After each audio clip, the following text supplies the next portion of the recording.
Hello, everyone. Welcome to day 16 of our 31-day writing prompt series. If you're enjoying these, please subscribe to my YouTube channel. There's a link in the comments section to get the full series inside your inbox. Today's open prompt.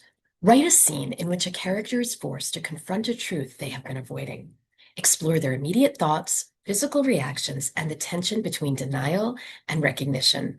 And for your directive prompt, write a scene in which a character encounters written information they've been unconsciously bracing for. The message itself may be brief or indirect, but its implications are unmistakable. Track the character's physical response in real time. What betrays them before they can think their way out of it?